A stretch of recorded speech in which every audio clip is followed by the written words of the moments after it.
আসসালামু আলাইকুম রহমতুল্লাহি ওয়া বারাকাতুহু। প্রিয় শিক্ষার্থী বন্ধুগণ, তোমরা কেমন আছো? নিশ্চয়ই মহান রব্বুল আলামিন ভালো রেখেছেন।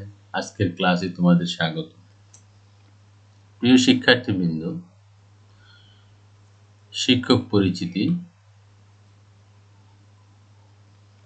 মোহাম্মদ রুকনউদ্দিন, প্রভাষক, ইসলামের ইতিহাস ও সংস্কৃতি বিভাগ, হাফসা মজুমদার মহিলা ডিগ্রি কলেজ, জকিগঞ্জ, সিলেট। প্রিয় শিক্ষার্থীবৃন্দ, এই করোনা প্রাদুর্ভাবের সময় নিশ্চয় সবাই ঘরে অবস্থান করছ এবং স্বাস্থ্যবিধি মেনে চলাফেরা করছ। বাহির গেলে অবশ্যই মাস্ক ব্যবহার করি। সরকারের নীতি নিয়েছে নো মাস্ক নো সার্ভিস, অতএব বাহিরে গেলে অবশ্যই মাস্ক ব্যবহার করি এবং স্বাস্থ্যবিধি মেনে চলি। প্রিয় শিক্ষার্থীবৃন্দ,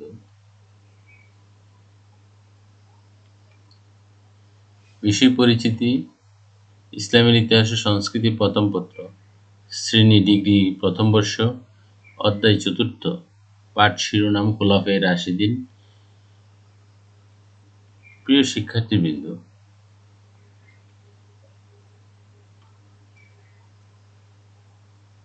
নিশ্চয়ই ছবিগুলো দেখতে পাচ্ছ এবং লক্ষ্য করি এবং পরিচিতি হয় যে বোঝার চেষ্টা করি আজকের পাঠ শিরোনাম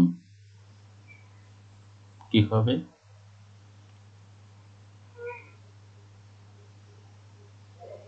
একটি বিচারালয়ের ছবি দেখা যাচ্ছে এবং একটি কবর দেখা যাচ্ছে। তাহলে আজকের পাঠ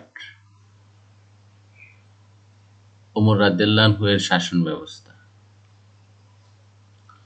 প্রিয় শিক্ষার্থীবৃন্দ, শিখন ফল। এই পাঠ শেষে শিক্ষার্থীরা হযরত ওমর রাদিয়াল্লাহু আনহু এর পরিচয় বলতে পারবে, মজলিসি শুরা শব্দের অর্থ বলতে পারবে, ইসলামের হযরত ওমর রাদিয়াল্লাহু আনহু এর অবদান ব্যাখ্যা করতে পারবে, হযরত ওমর রাদিয়াল্লাহু আনহু এর প্রশাসনিক ব্যবস্থা বিশ্লেষণ করতে পারবে। প্রিয় শিক্ষার্থীবৃন্দ, নিম্নে একটি ভিডিও আছে, সেটা সময় স্বল্পতায় আমরা এখন দেখতে পারবো না। ইনশাআল্লাহ আমরা ক্লাসে অবশ্যই দেখব, নিয়মিত ক্লাস যখন শুরু হবে। প্রিয় শিক্ষার্থীবৃন্দ, হযরত ওমর রাদিয়াল্লাহু আনহু এর শাসন ব্যবস্থার সূচনা। হযরত আবু বকর সিদ্দিক রাদিয়াল্লাহু আনহু এর মৃত্যুর পর 634 খ্রিস্টাব্দে হযরত ওমর রাদিয়াল্লাহু আনহু ইসলামের দ্বিতীয় খলিফা নির্বাচিত হন। তার 10 বছরের শাসনকালে তিনি যেমন মুসলিম সাম্রাজ্যের সীমা বৃদ্ধি করেন, তেমনি ভাবে মুসলিম রাষ্ট্রের সুশাসন প্রতিষ্ঠা করেন। তাছাড়া তিনি যে শাসন ব্যবস্থা প্রবর্তন করেন তা ইসলামী শাসন ব্যবস্থার প্রতিচ্ছবি বলে ঐতিহাসিকগণ মনে করেন। প্রিয় শিক্ষার্থীবৃন্দ,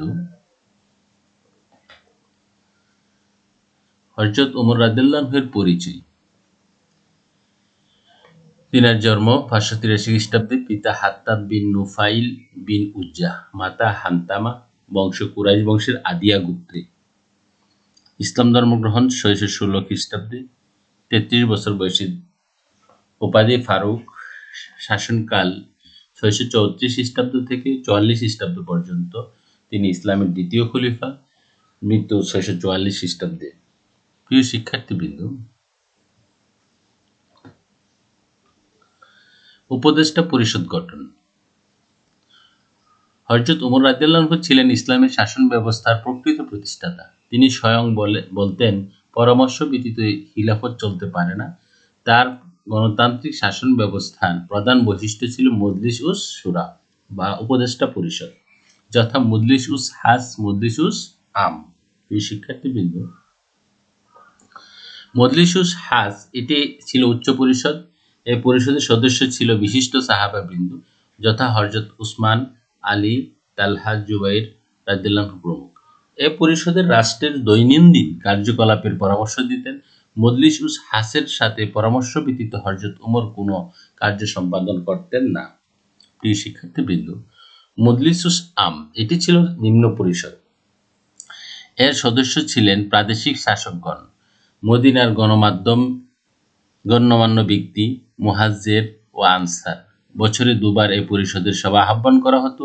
রাষ্ট্রীয় গুরুত্বপূর্ণ সিদ্ধান্ত মজলিস উস আমে গ্রহণ করা হতো।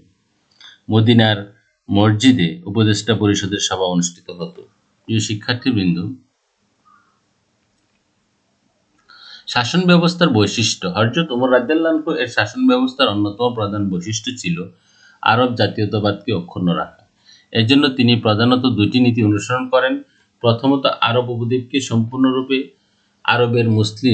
আরব মুসলিমদের বাসভূমিতে পরিণত করার জন্য শুক্রবাবাপন্ন ইহুদি ও খ্রিস্টানদের আরব দেশের বাইরে বসবাসের নির্দেশ দেন। দ্বিতীয়ত, মুসলিম সৈন্যদের আরব দেশের বাইরে জমিজমা ক্রয় অথবা চাষাবাদ করা নিষিদ্ধ করে খলিফার আদেশ জারি করেন। এভাবে আরব ভূখণ্ডকে শক্তিশালী ধর্মীয় রাষ্ট্ররূপে পরিণত করতে সক্ষম হন। প্রিয় শিক্ষার্থীবৃন্দ, প্রাদেশিক শাসন ব্যবস্থা। মুসলিম রাষ্ট্রের সম্প্রসারণের সাথে সাথে হযরত ওমর রাদিয়াল্লাহু আনহু প্রাদেশিক কাঠামোকে সুষ্ঠু ও কার্যকরী করার জন্য সমগ্র আরব ও বিজিত অঞ্চলগুলোকে প্রশাসনিক প্রয়োজনে 14টি প্রদেশে বিভক্ত করেন। প্রদেশগুলোতে কেন্দ্রীয় প্রশাসনের কর্তৃক প্রতিষ্ঠা করেন। প্রত্যেক প্রদেশকে আবার কতগুলো জেলায় ভাগ করেন। প্রাদেশিক শাসনকর্তাকে বলা হতো ওয়ালি এবং জেলার শাসনকর্তাকে বলা হতো আমিল। প্রদেশের বিচারের জন্য কাজী এবং কোষাগারের জন্য কোষাধ্যক্ষ থাকতেন। প্রিয় শিক্ষার্থীবৃন্দ,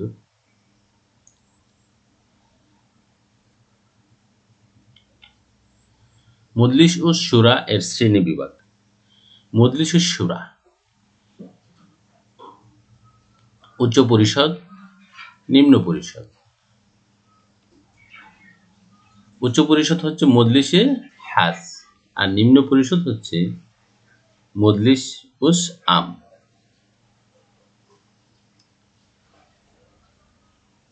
উপদেষ্টা পরিষদ, এই ছিল তাদের মজলিস শুরার কাঠামো। প্রিয় শিক্ষার্থীবৃন্দ, গণতান্ত্রিক শাসন ব্যবস্থার প্রতীক। হযরত ওমর রাদিয়াল্লাহু আনহু ছিলেন পূর্ণ গণতান্ত্রিক শাসক। গণতান্ত্রিক উপায়ে তিনি রাষ্ট্রের শাসন ব্যবস্থা প্রণয়ন করেন। খলিফা নির্বাচন ও খলিফার কার্যের সমালোচনা করার অধিকার জনগণের ছিল।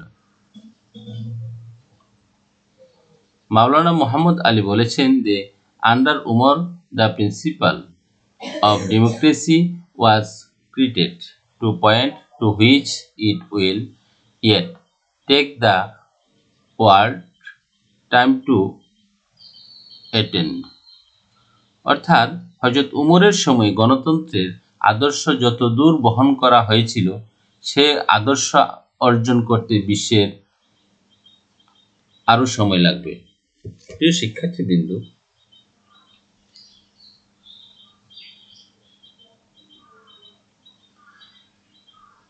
এই হলো উচ্চকক্ষ বিশিষ্ট পার্লামেন্ট ইংল্যান্ডের।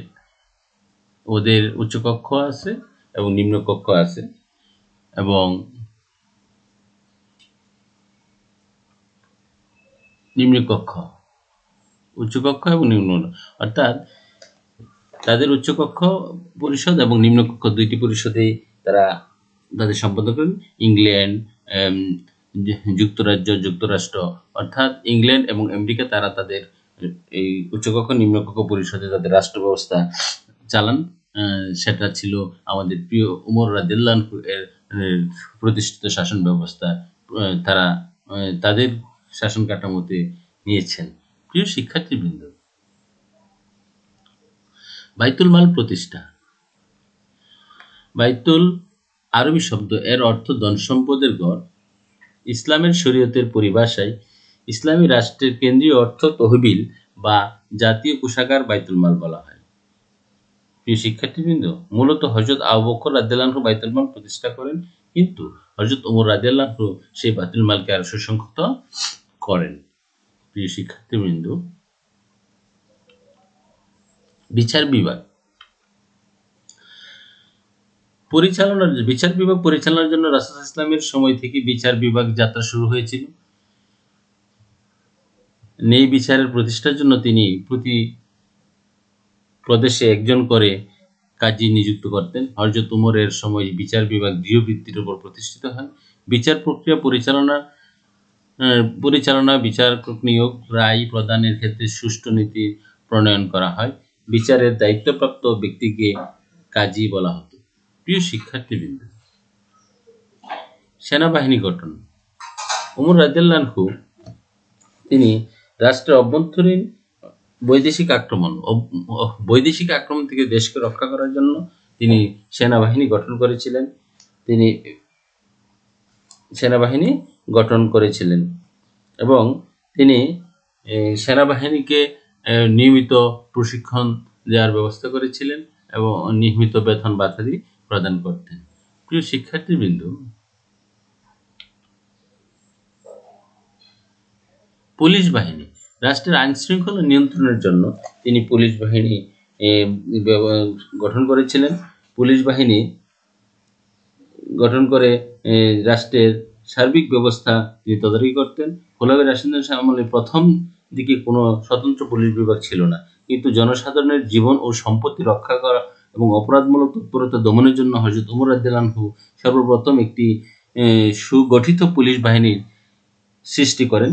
তিনি রাত্রে প্রহরার ব্যবস্থা করেন এবং এজন্য একটি নির্দিষ্ট বাহিনী গঠন করেন। এই বিভাগের শুরতা নামে পরিচিত ছিল এবং এর কর্মাধ্যক্ষ সাহিব উল শুরতা বলা হতো। পুলিশ বাহিনীর প্রধানের দায়িত্ব ছিল চুরি ডাকাতি বন্ধ করা, ওজন পরীক্ষা, মাদকদ্রব্য বিক্রি বন্ধ করা, অবৈধ সম্পত্তি বাজেয়াপ্ত করা, অসামাজিক ও অপরাধমূলক কার্যকলাপ বন্ধ করা এই ছিল তাদের প্রধান দায়িত্ব।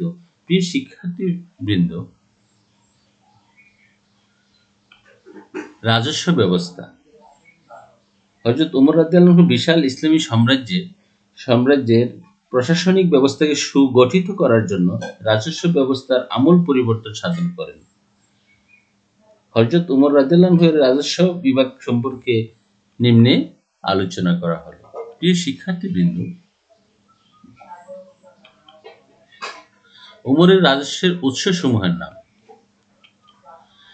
যাকাত মুসলমানদের জন্য বাধ্যতামূলক কর, নিসাব পরিমাণ।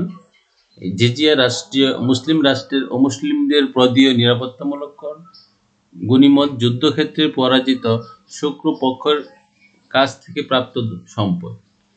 উসর মুসলমানদের দেয়া ভূমি রাজস্ব। উসর বাণিজ্য কর। আল-ফাই রাষ্ট্রের মালিকানাধীন হাঁস জমির উপর কর। আল-হিমা হাঁস জমিতে পশুচারণের জন্য আরোপিত কর। হারাজ ইসলামী রাষ্ট্রের বসবাসরত মুসলিম প্রজাদের চাষাবাদের জন্য প্রদেয় ভূমি কর। প্রিয় শিক্ষার্থীবৃন্দ,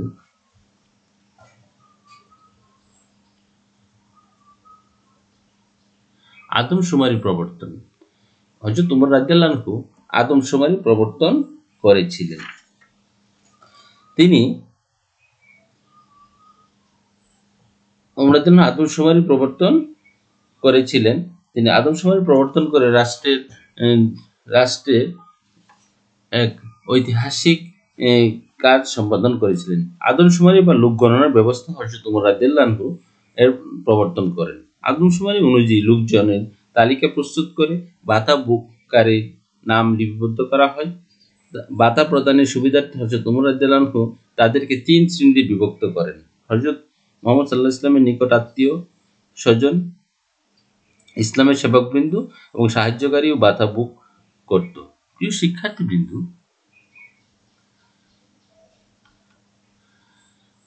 ভাতার তালিকা প্রস্তুতকরণ। হযরত উমর রাদিয়াল্লাহু আনহু এর সময় দিওয়ান উল হারাজ বিভাগ একটি ভাতাভোগী তালিকা প্রস্তুত করে। এ তালিকা তৈরি করার জন্য আদমশুমারি পরিচালনা করা হয়। রাষ্ট্রীয় হাতের উদ্ধৃত অর্থ সকল শ্রেণীর মানুষের মধ্যে ভাগ করে দেওয়া হতো। প্রত্যেক মুসলমানের ভাতার পরিমাণ 3টি বিষয়ের উপর নির্ভর করত: মহান ইসলামের আত্মীয়স্বজন, ইসলামের প্রাথমিক যুগের মুসলমান, ইসলামের সাহায্যকারী। বাতার তালিকা নিম্নরূপ। প্রিয় শিক্ষার্থীবৃন্দ, বাতার তালিকা: বাতাভোগী শ্রেণী, বাতার পরিমাণ। মুহাজির, আনসার যারা বদরের যুদ্ধে অংশগ্রহণ করেন তারা 5,000 দিরহাম। মুহাজির ও আনসার বদরের যুদ্ধে অংশগ্রহণ করেন তারা 4,000 দিরহাম। রাসূল সাল্লাল্লাহু আলাইহি ওয়াসাল্লামের স্ত্রী বিবি আয়েশা ব্যতীত 10,000 দিরহাম। হযরত আয়েশা রাদিয়াল্লাহু আনহু 12,000 দিরহাম। মুহাজির ও আনসারের পুত্র 2,000 দিরহাম। মুহাজির ও আনসারদের স্ত্রী 200 থেকে 600 দিরহাম। প্রিয় শিক্ষার্থীবৃন্দ, রাসূল সাল্লাল্লাহু আলাইহি ওয়াসাল্লামের চাচা আব্বাস 10,000 দিরহাম। হাসান ও হুসাইন 5,000 দিরহাম। আব্দুল্লাহ ইবনে উমর 3,000 দিরহাম। মক্কার অধিবাসী 800 দিরহাম। মদিনার অধিবাসী 300 থেকে 500 দিরহাম। গভর্নর 600 দিরহাম। শিশু বালেগ হওয়া পর্যন্ত 100 দিরহাম। প্রিয় শিক্ষার্থীবৃন্দ, মজলিসুস শুরা বলতে কি বোঝো? শুরা আরবি শব্দ, এর আবিধানিক অর্থ পরামর্শ। হযরত উমর সব সময় বলতেন, পরামর্শ ছাড়া খিলাফত চলতে পারে না। তিনি এই গণতান্ত্রিক চেতনা উদ্বুদ্ধ হয়ে জনগণের সুযোগ সুবিধা নিশ্চিতকরণ এবং স্বচ্ছভাবে শাসনকার্য পরিচালনার জন্য একটি উচ্চ ক্ষমতা সম্পন্ন মন্ত্রণা পরিষদ গঠন করেন, যা মজলিসে শুরা বা মন্ত্রণা পরিষদ নামে পরিচিত। মজলিস শব্দের অর্থ সভা, সমিতি, পরিষদ, সংস্থা ইত্যাদি। শুরা আরবি শব্দ, এর আবিধানিক অর্থ পরামর্শ। মজলিস শুরা দু প্রকার ছিল: উচ্চ পরিষদ এবং নিম্ন পরিষদ। অর্থাৎ উচ্চ পরিষদ ছিল মজলিসে খাস এবং নিম্ন পরিষদ ছিল মজলিসে আম। প্রিয় শিক্ষার্থীবৃন্দ, হযরত উমর রাদিয়াল্লাহু আনহুর কেন্দ্রীয় শাসন ব্যবস্থা। মজলিসে শুরা ছিল বিচার বিভাগ, সামরিক বিভাগ, সমগ্র সাম্রাজ্যকে 9টি সামরিক জেলায় ভাগ করেছিলেন। সৈনিকদের শ্রেণী বিভাগ: পদাতিক, আশারোহী, তীরন্দাজ, বাহক, সেবক প্রভৃতি বিভাগ। পুলিশ বিভাগ। তাছাড়াও আল্লাহর সার্বভৌমত্বে তিনি বিশ্বাস করতেন। তিনি উমর রাদিয়াল্লাহু আনহু বলতেন যে শাসন ব্যবস্থা আল্লাহর সার্বভৌমত্ব স্বীকৃত। ইসলামের শাসন ব্যবস্থা সর্বোচ্চ শাসন ক্ষমতার মালিক হবেন একমাত্র আল্লাহ।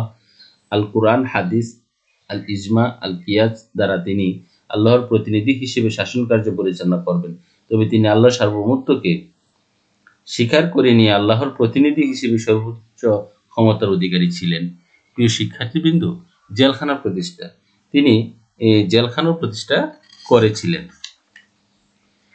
হযরত উমর রাদিয়াল্লাহু আনহু 4,000 দিরহামের সাফওয়ান বিন উমাইর বাড়ি ক্রয় করে একে জেলখানায় রূপান্তর করেন। এছাড়া তিনি প্রত্যেক প্রদেশে এবং জেলা শহরে জেলখানা নির্মাণের নির্দেশ দেন। আরব জাতীয়তাবাদ। সাম্রাজ্যের বিস্তৃতির সাথে সাথে ইসলাম প্রচারের জন্য আরবি মুসলমানদের বিভিন্ন দেশে বসবাস করছিল। এসব আরবরা যেন অন্যান্য সংস্কৃতির সাথে মিলেমিশে গিয়ে নিজেদের স্বকীয়তা হারিয়ে না ফেলে, তাই তিনি আরব জাতীয়তাবাদ রক্ষার পদক্ষেপ গ্রহণ করেছিলেন। প্রিয় শিক্ষার্থীবৃন্দ, হিজরি সন প্রবর্তন করেছিলেন তিনি। হযরত উমর রাদিয়াল্লাহু আনহু হিজরি সন, মহান ইসলামের হিজরতকে স্মরণীয় করে রাখার জন্য তিনি হিজরি সনের প্রবর্তন করে ইসলামী পঞ্জিকা তৈরি করেন। শিক্ষা বিস্তার। তিনি হযরত উমর রাদিয়াল্লাহু আনহু আরবের তথা বিজিত দেশসমূহে ইবতিদায়ী বিদ্যালয় স্থাপনের মাধ্যমে অর্থাৎ প্রাথমিক শিক্ষা ব্যবস্থা প্রচলন করেছিলেন, ভূমিকা রাখেন। এসব বিদ্যালয়ে লিখন, পঠন, কোরআন পাঠ, নীতি শিক্ষামূলক কবিতা, আরবি স্বরবর্ণ, আরবি বর্ণমালা শিক্ষা দেওয়ার ব্যবস্থা করেছিলেন। প্রিয় শিক্ষার্থীবৃন্দ, জনহিতকর কার্যাবলী। জনহিতকর কার্যাবলী জনগণের সুবিধার জন্য, জনগণের কল্যাণ সাধনই ছিল হযরত উমর রাদিয়াল্লাহু আনহুর প্রধান কাজ। আর এজন্য তিনি প্রবর্তন করেছিলেন তার মূলনীতি, আর সেই মূলনীতিও ছিল জনহিতকর কার্যাবলী।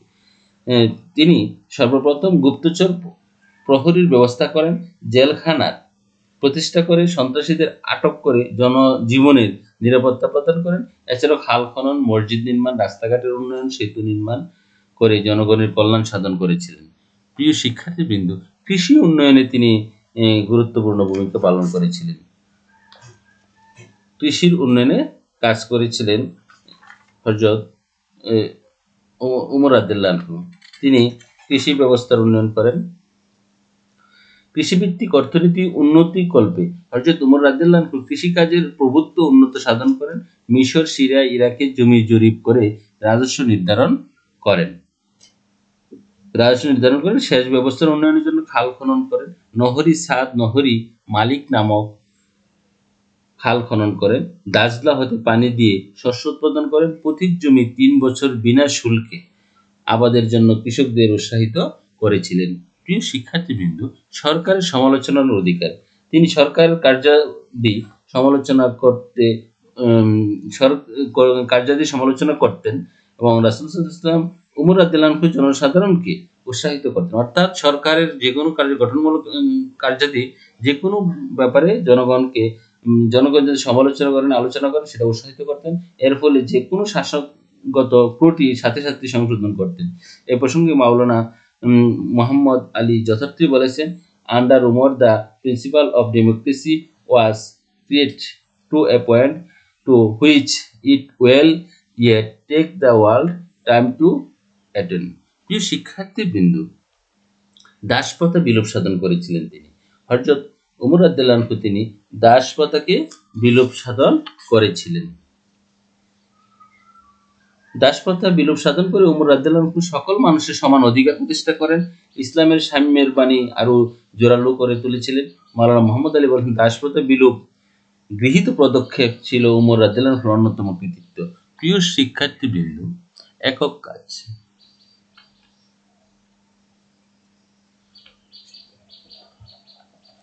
হযরত উমর রাদিয়াল্লাহু আনহুর রাজস্ব ব্যবস্থার আয়ের উৎস সমূহ কি কি? লিখো।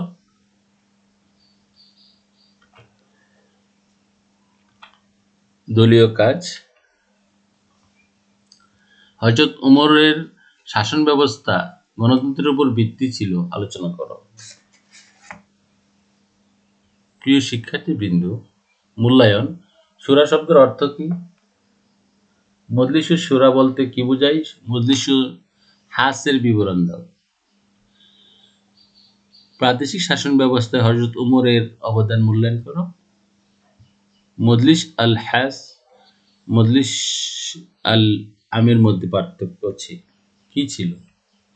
বাড়ির কাজ। হযরত উমরের কেন্দ্রীয় শাসন ব্যবস্থার উপর আলোকপাত করো। প্রিয় শিক্ষার্থীবৃন্দ, আজ আল্লাহ হাফিজ। আজ এ পর্যন্তই। পরবর্তী সময়ে অন্য কোনো ক্লাসে অন্য কোনো সময় দেখা হবে। সে পর্যন্ত ভালো থাকবে, স্বাস্থ্যবিধি মেনে চলবে।